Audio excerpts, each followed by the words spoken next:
दिए। कौन देखभाल करेगा मम्मी की? कम से कम 2 महीने का परहेज होना चाहिए मम्मी का। मैंने कब मना किया है देखभाल करने के लिए? अरे 2 महीने क्या, मैं तो 6 महीने देखभाल करूंगा माँ की, लेकिन माँ मेरे साथ चले तब ना। तुझे पता है भाई, माँ पापा का मन नहीं लगता तेरे पास, तो कैसे चले जाए वो तेरे पास? शहर में वहाँ कोई किसी को जानता नहीं है, कोई बोलता नहीं है, कैसे रहेंगी माँ 6 महीने? भाभी को छोड़ दे यहाँ पर, कर लेगी वो सेवा अपनी सास की। तू भी जानती है पूजा कि बच्चे स्कूल जाते हैं, उसके बिना वहां पर काम नहीं चलेगा। अरे तभी तो मैं माँ को ले जा रहा हूँ, वरना मैं तेरी भाभी को पहले ही छोड़ देता। कोई बात नहीं बेटा, मैं कर लूंगा तेरी माँ की सेवा, तू बस अपना काम संभाल, हमारी चिंता छोड़। बाबूजी आप तो समझो बात को, माँ को आप समझाओ। अरे क्यों मन नहीं लगेगा वहां पर? आपके पोते पोती हैं वहां पर। आपको तो पता ही है बाबूजी, ऑफिस से इतने दिन की छुट्टी नहीं मिलती है। तो बाबूजी आप चलो ना, आप और माँ दोनों मेरे साथ चलो। अरे तुम सब झगड़ा मत करो बेटा, जा तू अपना काम संभाल, बहू को भी ले जा, मैं तो रह लूंगी जैसे तैसे, मेरी चिंता मत करो। ऐसे कैसे छोड़ जाऊं माँ आपको? आपको जरूरत है माँ, इस टाइम अगर आपकी सेवा बहू बेटे नहीं करेंगे तो कौन करेगा? माँ क्यों जिद कर रही हो? चलो मेरे साथ माँ। बेटा मेरा मन नहीं लगता तेरे पास, वहाँ शहर में ना कोई आता है ना जाता है, खिड़की खोलती हूँ तो कोई आता जाता भी नहीं दिखाई देता, पूरा दिन अंदर बैठे बैठे मेरा तो दम घुट जाता है। पार्क में जाती हूँ, वहाँ भी कोई किसी से नहीं बोलता। तेरी बहू, उसका तो व्यवहार ही खराब है, उसका तो हमेशा मुंह ही लटका रहता है। बच्चे हैं, वो स्कूल चले जाते हैं, स्कूल से आते हैं तो अपने कमरे में पढ़ाई लिखाई करते हैं। बेटा मैं नहीं रह सकती वहाँ पर, तुझे यहाँ रहना है तो रह ले, वरना जा, मेरी चिंता मत कर, अपना काम संभाल। बस भाई दिखा दिया, कितनी चिंता है तुम्हें माँ बाबूजी की। अरे ऐसे वक्त में पता चलता है कौन सेवा करता है कौन नहीं। अरे नहीं लगता माँ का मन आपके पास तो क्यों जबरदस्ती कर रहे हो? जब तुम यहाँ नहीं रह सकते हो तो माँ आपके पास क्यों जाए? आप जाओ अपनी बीवी को लेकर अपने शहर, मैं कर लूंगी अपने माँ बाबूजी की देखभाल। हाँ बेटा पूजा सही कह रही है, तुम हमारी चिंता मत करो, तुम जाओ, मैं कर लूंगा तुम्हारी माँ की सेवा। मैं अच्छे से जानता हूँ पूजा, माँ बाबूजी को तू नहीं भड़काया है। अगर तू माँ को समझाती ना तो माँ मेरे साथ खुशी खुशी चल देती। सुनिए जी, सुनिए जी, माँ जी का मन नहीं लगता शहर में, तो कोई बात नहीं, मैं रुक जाती हूँ यहाँ पर 1 महीने के लिए। लेकिन आरती तुम, बच्चों को स्कूल कौन भेजेगा? बच्चे स्कूल जाते हैं आरती। जी मैं अभी अपनी माँ से बात करूंगी, मैं बोलूंगी वो 1 महीने के लिए आ जाए वहाँ पर, वो संभाल लेंगी बच्चों को, माँ जी के पास रहना भी बहुत जरूरी है। ठीक है आरती, मैं आज ही निकल जाता हूँ। देखो मेरी माँ का ध्यान रखना, उन्हें इस समय आराम की बहुत जरूरत है। जी मैं ध्यान रखूंगी। माँ मैं चलता हूँ ऑफिस, अगर आप मेरे साथ चलती तो बच्चों को भी बहुत अच्छा लगता, वो भी सारा दिन दादी दादी करते रहते हैं। और माँ आप तो जानते हो मैं यहाँ ज्यादा दिन नहीं रह सकता माँ, बच्चों की पढ़ाई के लिए और मेरी काम की वजह से ही हम शहर में रह रहे हैं। माँ आपको हमारे साथ तो चलना ही होगा, वहाँ आपका परिवार है। नहीं बेटा, अब जिंदगी ही कितनी बची है, मेरी तो अब इस घर से ही अर्थी उठेगी। जा तू अपना परिवार संभाल। प्रणाम माँ। हाँ खुश रहे। प्रणाम बाबूजी, खुश रहो। बाबूजी मैं भी 1 महीने यहीं पर रहूंगी। क्या भरोसा भाभी का, ये तो शहर में रहती है, इन्हें क्या पता माँ को क्या पसंद है क्या नहीं। अरे माँ का कुछ मन करेगा तो मैं बना दूंगी बाबूजी। हाँ बेटा रुक जा तू, मेरा भी मन लगा रहेगा। भाभी वो कपड़े पड़े हैं बाथरूम में, सबसे पहले वो धो लो जाकर। ठीक है दीदी। देख लिया बाबूजी आपने, आज माँ को कितनी जरूरत थी अपने बेटे की, लेकिन नहीं रुका ना भाई, वो क्या सेवा कर देगा आपकी बुढ़ापे में। पूजा उसकी नौकरी है बेटा, नौकरी से इतने दिनों की छुट्टी कहाँ मिलती है, उसने बहू को छोड़ तो दिया हमारे पास। बाबूजी जितना प्यार आप अपने बेटे से करते हो ना, भाई नहीं करता आपसे। अरे 1 महीने के लिए छुट्टी तो बाबूजी हर जगह से मिल जाती है, अरे माँ से बढ़कर नौकरी है क्या? बाबूजी आप समझ नहीं रहे हो। सुना ना आपने, भाभी की माँ आएगी वहाँ पर, आपका बेटा जो कमा रहा है ना वो अपने ससुराल वालों को खिला रहा है। आज तो हमें पता चल गया कि भाभी की माँ 1 महीने रहकर जाएगी, हमें क्या पता बाबूजी, वहाँ पर पूरे ससुराल वाले पड़े रहते होंगे उसके। अपनी माँ को तो यहाँ छोड़ गया, अब अपनी सास के साथ रहेगा भाई। हाँ बुरा तो मुझे भी बहुत लग रहा है, बहू की माँ का क्या मतलब बनता है अपनी बेटी के ससुराल में रहने का। इसीलिए तो मैं नहीं गई वहाँ पर, मेरे बेटे की कमाई उसके ससुराल वाले खा रहे हैं। मैं 10 दिन के लिए गई थी, इतने में तो 2 बार उसकी बहन साली माँ बाप पता नहीं कौन कौन आ गया। मेरा तो जी फुकता है जी वहाँ पर, मेरे बेटे की कमाई उसके ससुराल वाले खा रहे हैं, मुझसे नहीं देखा जाता ये सब। माँ जी आपके लिए दलिया बना दूं क्या? भाभी माँ बता रही है कि माँ जब पिछली बार 10 दिन के लिए आपके पास गई थी तो आपके मायके वाले वहीं पर बैठे रहते हैं। अरे भाई की सारी कमाई अपने मायके वालों को दे रही हो क्या आप? ये कैसी बातें कर रहे हो दीदी आप? आपको पता ही है कि मेरा मायका भी उधर ही है, मेरे भाई भाभी सब उधर ही रहते हैं। और दीदी मेरी छोटी बहन की अभी शादी नहीं हुई है, तो उसका मन करता है बच्चों से मिलने का, वो आ जाती है कभी कभी। और रही बात दीदी कमाई खिलाने की, तो आपके भाई का अपना परिवार है, शहर में रहना कितना मुश्किल है आपको भी पता है। दीदी हम अपने ही खर्चे पूरे कर ले वही बहुत है। और दीदी 10,000 रुपए तो ये माँ बाबूजी को देते हैं घर खर्च के लिए। बहू तू कहना क्या चाहती है? अरे तुझे अच्छा नहीं लगता क्या हमारा बेटा हमें 10,000 रुपए देता है तो? अरे हम उसके माता पिता हैं, उसका फर्ज बनता है। मुझे माफ करना बाबूजी अगर आपको मेरी किसी बात का बुरा लगा हो। मैं तो बस दीदी को यही बता रही थी कि हमारे पास इतनी कमाई नहीं है जो ये मेरे मायके वालों को देंगे। बहू मेरी समझ में आ रहा है तू क्या कहना चाहती थी और क्या नहीं। जा अपना काम कर ले, यहाँ खड़ी होकर बहस मत कर। तुझे जो कहना था तूने कह दिया, हम सबने सुना है तूने क्या कहा है और क्या नहीं।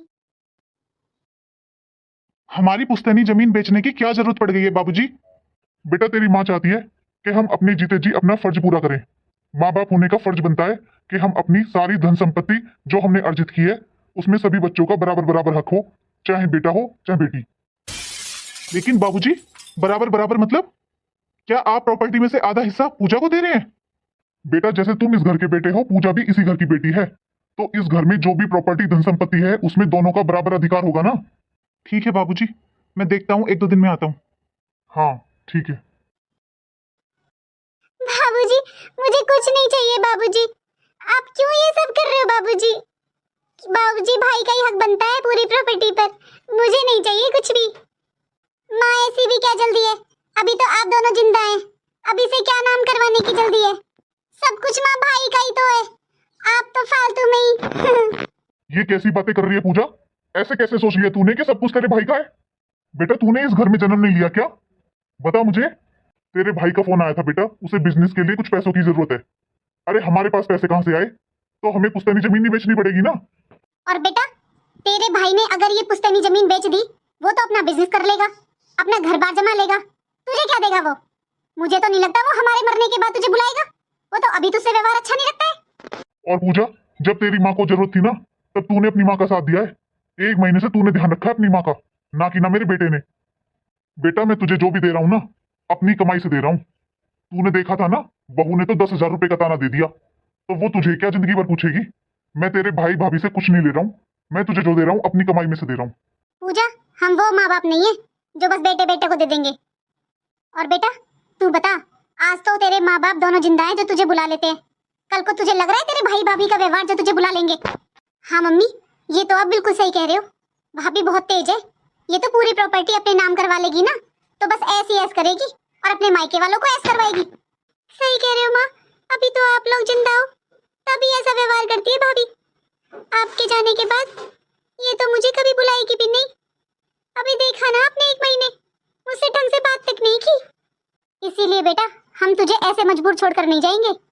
अरे आधी प्रॉपर्टी तेरे नाम होगी ना, तो जब तेरा मन करे इस घर में आकर बैठना। हाँ माँ आप सही कह रहे हो, अभी आपके नाम प्रॉपर्टी है तो आप कुछ कर लोगे, अगर कल को भाई के नाम प्रॉपर्टी हो गई तो फिर तो आपके हाथ में कुछ नहीं रहेगा, और ना ही भाई को डर। भाई ने तो अपना शहर में घर बसा लिया है, वैसे भी भाई कौन सा गाँव में रहता है, यहाँ तो आकर देखता भी नहीं है।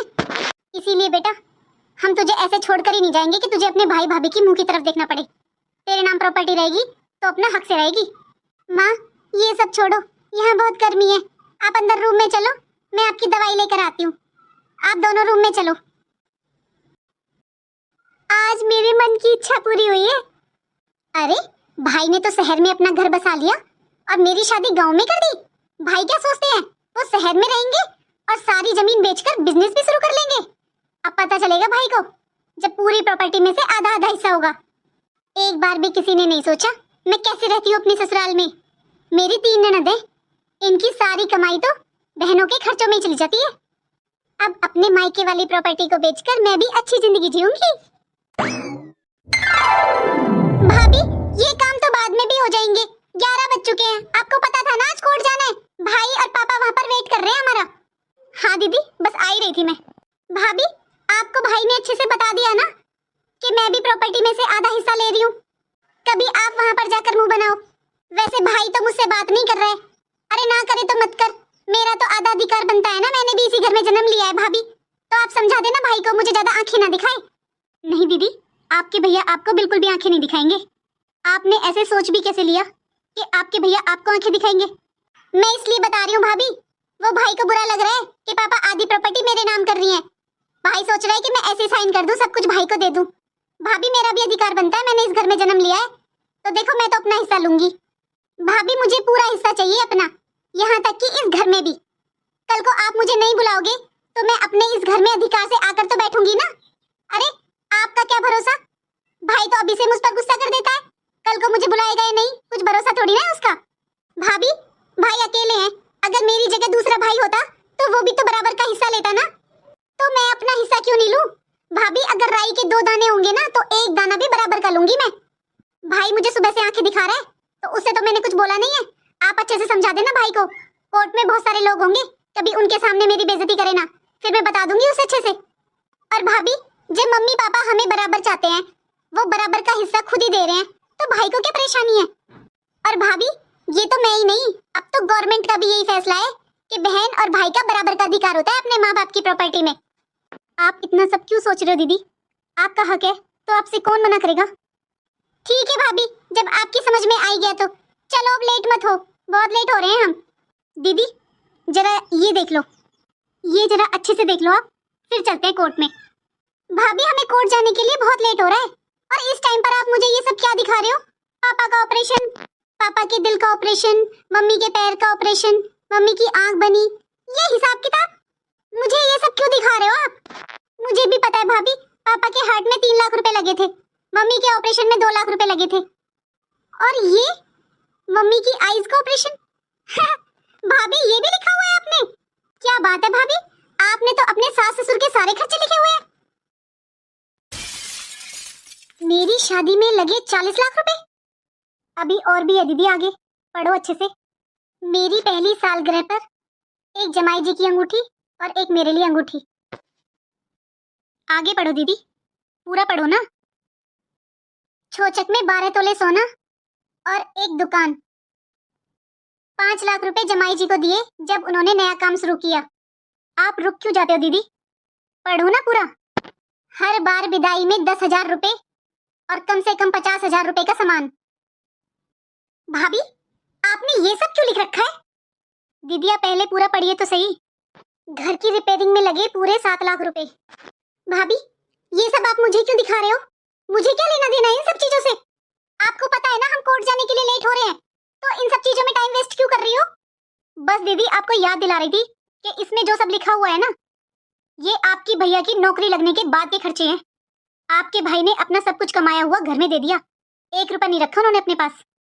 हाँ तो भाई का फर्ज बनता है ना, वो इस घर का बेटा है, वो कमा कर नहीं देगा तो कौन देगा? और मुझे ये सब क्यों दिखा रही हो? और ऐसे छोटे छोटे खर्चे कौन लिखता है जो तुमने लिखे हुए हैं? दीदी छोटे मोटे खर्च तो लिखे ही नहीं है। आपके भाई हर महीने 10,000 रुपए देते हैं माँ बाबूजी को, और जबकि रसोई का राशन मैं खुद ला कर रखती हूँ रसोई में। तो आप बताओ कि माँ बाबूजी के 10,000 रुपए महीने के कहाँ जाते हैं? ये खर्चे तो लिखे ही नहीं है दीदी। अरे आपका दिमाग खराब हो गया है क्या? मैं ये पूछ रही हूँ कि मुझे ये सब क्यों दिखा रही हो? मैं ये सब दीदी आपको इसलिए दिखा रही हूँ क्योंकि आपने ही बोला है ना कि अगर घर में राई के 2 दाने हैं तो आपको 1 दाना भी चाहिए।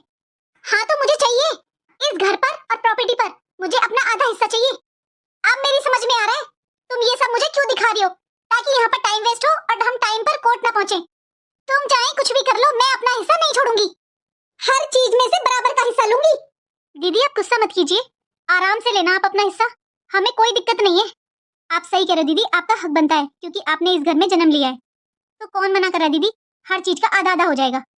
लेकिन दीदी इनकी नौकरी के बाद जो भी खर्चा हुआ है और जो भी इन्होंने घर में लगाया है, जितना आज तक इन्होंने कमाया है, तो उसका भी तो आधा होना चाहिए ना। जब आप बोल रहे हो दीदी कि आप राई का दाना भी लोगी, तो आधा तो इसमें भी होना चाहिए ना। ये क्या बात हुई भाभी? मम्मी पापा के लिए अगर भाई ने कुछ किया है तो वो उसका फर्ज बनता है, माँ बाप है उसके, और आपने इसमें मेरी शादी तक का खर्चा लिखा हुआ है, मैं वो क्यों दूंगी? अरे बेटी की शादी करना हर माँ बाप का फर्ज होता है, तो आपने कौन सा नया काम किया है? दीदी आपकी शादी में हमने औकात से ज्यादा पैसे लगाए थे, उस टाइम कोई 10 लाख रुपए भी नहीं लगाता था शादी में। आपके भैया ने सोचा था कि आपकी अच्छे घर में शादी होनी चाहिए और कोई शादी में कमी नहीं रह जाए, इसलिए आपके भैया ने 40 लाख रुपए लगाए थे आपकी शादी में। आपके भाई ने हमेशा ये सोचा है कि आपकी ससुराल में इज्जत बनी रहे, कभी कोई कमी महसूस ना हो। आप भी जानते हो कि आपकी शादी में आपके भैया ने अपनी नौकरी का 1-1 रुपया लगा दिया था। तो दीदी, इसमें जितना भी खर्चा लिखा हुआ है ना, उसका आधा तो आपको देना ही पड़ेगा। भाभी, शादी का छोड़ो, आपने तो माँ पापा का भी लिखा हुआ है इसमें। अरे भाई नहीं करेंगे तो और कौन करेगा? मैं थोड़ी ना करूंगी अपनी ससुराल से आकर माँ पापा का। और भाई 10,000 रुपए महीने के देते हैं तो भाई का फर्ज बनता है। नहीं दीदी, आपको करना पड़ेगा। जब आप बराबर का हिस्सा लोगी तो आपको बराबर का करना पड़ेगा। और सुनो दीदी, इस सब का तो आपको आधा हिस्सा देना ही पड़ेगा। और मम्मी और पापा में से भी आपको एक को अपने पास रखना होगा। या तो माँ को आप अपने पास रखोगे या बाबूजी को। आपको माँ और बाबूजी में से जो अच्छा लगे उनको अपने साथ ले जाओ और एक को हमारे पास छोड़ जाओ। एक की सेवा आपको करनी पड़ेगी और एक की सेवा मैं और आपके भाई करेंगे। हमें कोई दिक्कत नहीं है, सरकार दे रही है ना आपको आधा हिस्सा, तो आप उसका पूरा फायदा उठाओ। और हाँ दीदी, प्रॉपर्टी में और इस घर में आधा हिस्सा होने के बाद कल जब आप अपने बच्चों की शादी करोगी ना, तो अपने भाई भाभी से कोई उम्मीद मत रखना। हमसे आपका कोई रिश्ता नहीं रहेगा। कभी फिर आप रोते फिरो और भाई भाभी को बुराई देते फिरो कि आपके कोई बात में नहीं आया, आपका ये नेग नहीं किया, आपके पीछे से कोई पूछ नहीं रहा। फिर ये सब ड्रामे मत करना। कभी आप सोचो कि हम वो सब करेंगे, हम वो सब भी नहीं करेंगे।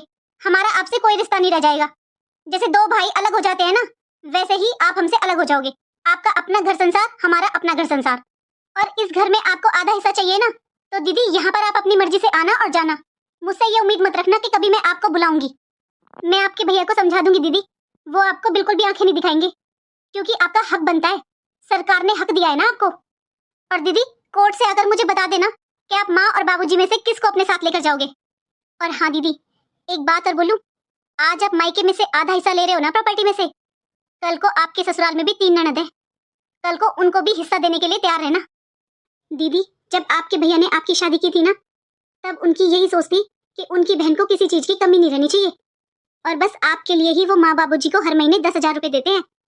मुझे तो अब भी यकीन नहीं हो रहा, इतना सब करने के बाद भी आपके मन में ये बात कैसे आई। आपके मन में तो छोड़ो, माँ बाबूजी ने ऐसा कैसे सोच लिया। जिन बेटियों की मायके में कोई इज्जत नहीं होती ना, और उन्हें कोई पूछता नहीं है, वो बेटियां अपना हिस्सा मांगे, उनका तो बनता है। लेकिन दीदी, आपसे ये उम्मीद नहीं थी। आपने सही कहा दीदी, अगर इनकी जगह इनका दूसरा भाई होता तो वो भी तो बराबर का अधिकार लेता ना। तब भी तो हर चीज के 2 हिस्से होते। बस फर्क इतना होता कि आपने अपनी पूरी जिंदगी की कमाई घर में ना दी होती। हमने तो अपने पास कुछ रखा ही नहीं, हमने तो कुछ जोड़ा ही नहीं। हम तो बस यही सोचते रह गए, जो है हमारा ये। आप बहन बेटी हो, आपकी इज्जत करनी चाहिए। अपने बारे में तो हमने सोचा ही नहीं, और आज उसका ये फल। आज मेरी शादी को 10 साल हो गए, लेकिन माँ जी ने इतने सालों में कभी भी मुझे कुछ भी नहीं दिया। सोने का तो बहुत दूर, कभी पसंद के कपड़े भी नहीं दिलवाए। और आपको आपके जन्मदिन पर, सालगिरह पर आपको सोना गिफ्ट करती है माँ जी। मैं तो बस यही सोचती रही, कोई बात नहीं, जो है हमारा ही है, कोई बात नहीं। लेकिन भाभी, मुझे माफ कर दो भाभी। आपको कैसे बताऊं भाभी, आपने तो मेरी बहुत अच्छे घर में शादी की थी, लेकिन मेरी 3-3 नंदों का खर्चा अकेले मेरे पति उठाते हैं। और 1 साल से इनके बिजनेस में भी थोड़ा लॉस हो रहा है। घर खर्च ही बहुत मुश्किल से चलता है, और 3 नंदों की शादी भी करनी है। वो तो मैं माँ से ले जाती हूँ हर महीने 5-6 हजार रुपए।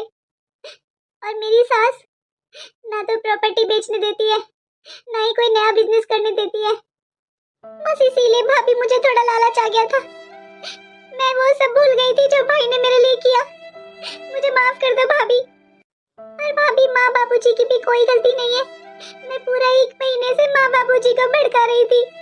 मैंने ही भाई के खिलाफ उन्हें भरा था, इसीलिए माँ बाबूजी को इतना गुस्सा आ रहा था और उन्होंने ये फैसला लिया।